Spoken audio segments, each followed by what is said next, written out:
Among the very first skills you'll need to master as a diver is how to properly assemble your scuba unit. Before we get into that, however, we need to take a minute and talk about scuba cylinder safety. When full, your scuba cylinder contains enough explosive energy to lift a fire truck over 1 meter up in the air. A scuba cylinder that is knocked over or falls over accidentally can suffer catastrophic valve damage. This can lead to a scuba cylinder that's spinning wildly out of control, a literal rocket that can not only damage other items, it can cause very serious personal injury. When you visit your local SDI dive center, you'll most likely see a number of cylinders standing upright. What you may not be aware of, however, is that these cylinders are almost always tucked in a corner or standing with other cylinders up against a wall, where the odds of them being knocked over are fairly slim. One place where you won't see cylinders standing upright unattended is on dive boats. Instead, you'll see cylinders properly stowed securely in special storage racks, or, barring this, lying flat on the deck and blocked so they don't roll. One habit you'll want to develop early on is never leaving a cylinder standing unattended. If you must leave a cylinder unattended, lay it on its side. If you've already assembled your scuba unit, lay it so that the equipment is on top and won't be damaged by the weight of the tank. Before you begin, if you have the opportunity, soak your cam band in water. This will allow it to stretch and reduce the likelihood of the tank accidentally slipping. On yoke-style valves, you'll want to inspect the valve O-ring. You should have a smooth, shiny appearance and not be dried up, cracked, shredded, nicked, or otherwise damaged. Replace any worn or damaged O-rings before continuing. To start, orient the cylinder so that the valve orifice is facing away from you. This helps ensure that the regulator's second stage hoses will be on your right, and the instruments and low-pressure inflator hose will be on your left. Next, slip the BC cam band over the top of the cylinder and lower it into place. The BC should be on the same side of the cylinder as the valve orifice. Position the BC so that the top of the shoulders are roughly the same height as the tank valve. Later, you can check to make sure that the cylinder is low enough so that the regulator doesn't hit you in the head, but high enough so that you can reach back and access both second stage hoses. If need be, you can raise or lower the cylinder at that time, and make a note of this position for future use. To lock the BC firmly in place, pull out as tight as you can on the cam band. Now fold the cam buckle over halfway and insert the tip of the cam band through the tip of the buckle. Once you've done this, fold the buckle over the rest of the way. You should both hear and feel it snap into position. As a final check, push up and down firmly on the cam band to make certain it's as tight as possible. Now remove the dust cap from the regulator first stage and orient the regulator so that the second stage is around the right and the instruments and BC inflator hose are on the left. The first stage should be turned so that the first stage inlet is pointing directly at the cylinder valve outlet. Mate these two openings together and then turn the yoke screw or DIN connector until they are just finger tight. Before going any further, connect the low pressure inflator hose to the BC power inflator. Before turning the air on, pick up the submersible pressure gauge and make sure it's pointing down and away from you or anyone else. When you're ready, turn the air all the way on. Now look at the pressure gauge and confirm that the cylinder indeed has sufficient air for the planned dive. You should next take several breaths from both second stages to confirm that they are functioning properly. While you do this, look at the pressure gauge. The pressure should not be dropping or fluctuating at all while you breathe.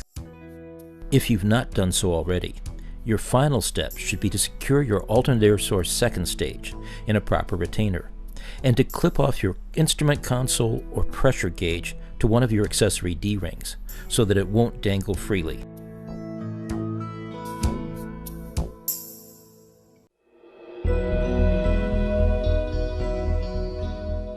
The last thing you and your buddy should do before entering the water is run through the ABC checklist.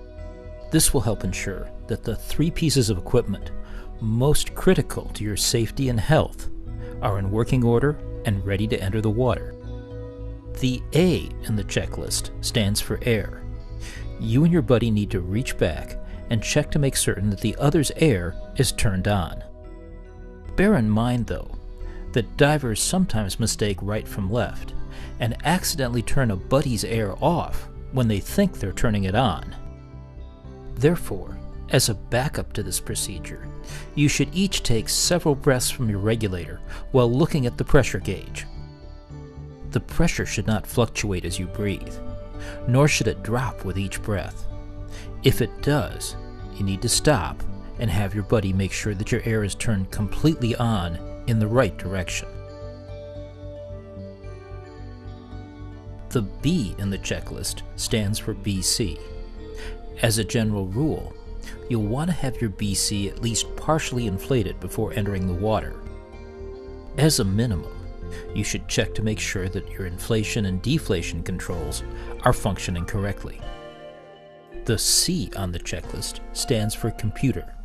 Make sure yours is activated, that there is no low battery indicator showing, and if you're diving a gas mixture other than air, that the PO2 setting is correct.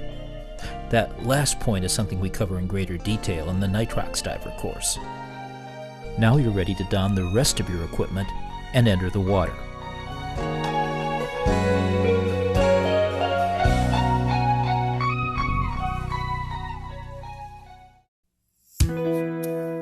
Even masks that fit properly will occasionally leak. Fortunately, there's a simple method that will allow you to remove any water that gets into your mask without having to surface. If you understand how air, pumped into an inverted glass underwater, displaces the liquid inside, you know how this method works. To practice this skill, you'll need to start with a mask that's either partially or fully flooded. The easiest way to accomplish this is to insert a finger underneath the skirt at the top of the mask. Next, press in with one or both hands at the top of the mask frame. This forms a seal along the top and sides of the mask so that water can only exit out the bottom. While continuing to press in at the top of the mask, begin exhaling a steady stream of bubbles out your nose. If it takes more than just a single breath to get all the water out of your mask, no problem. Use all the air you need. Just before you exhale, the final breath needed to completely clear your mask, look up. This will make the bottom of your mask skirt the lowest point and help you to get all the water out. As a final note, if you wear contacts, keep your eyes closed anytime there's water in your mask. This will help you prevent accidentally losing your lenses.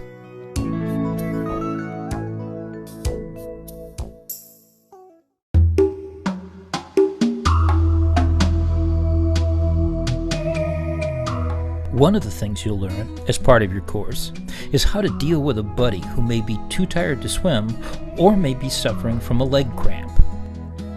If you are at the surface, remember that the first rule is to establish positive buoyancy. If your buddy's unable to do this, you can assist by approaching from the rear and using your buddy's power inflator or orally inflating her BC. Among the easiest ways to tow a tired diver is to use what is known as the tank pull. To do this, you simply grab your buddy's tank valve, lean back, and kick. Its only drawback is that your buddy can't see you. An alternative to the tank pull is the fin push. Here you simply place your buddy's fins on your shoulders, lean forward, and kick. This allows you to maintain eye contact, which can be very reassuring for your buddy. A leg cramp is something you will most likely be able to deal with on your own. All you need to do is grab your fin tip and pull towards you to stretch the affected muscle. It may also help to massage your calf. If, for any reason, you're having difficulty reaching or pulling on your fin tip, your buddy can help you. Leg cramps occur most frequently at the surface. Fortunately, the same techniques that work underwater work equally as well above it. As with so many potential problems, the best way to deal with leg cramps is to prevent them. Avoid the need for long surface swims. Slow down. Take frequent breaks. Periodically, change your kicking style. And above all, stay well hydrated. Dehydration is among the leading causes of muscle cramps.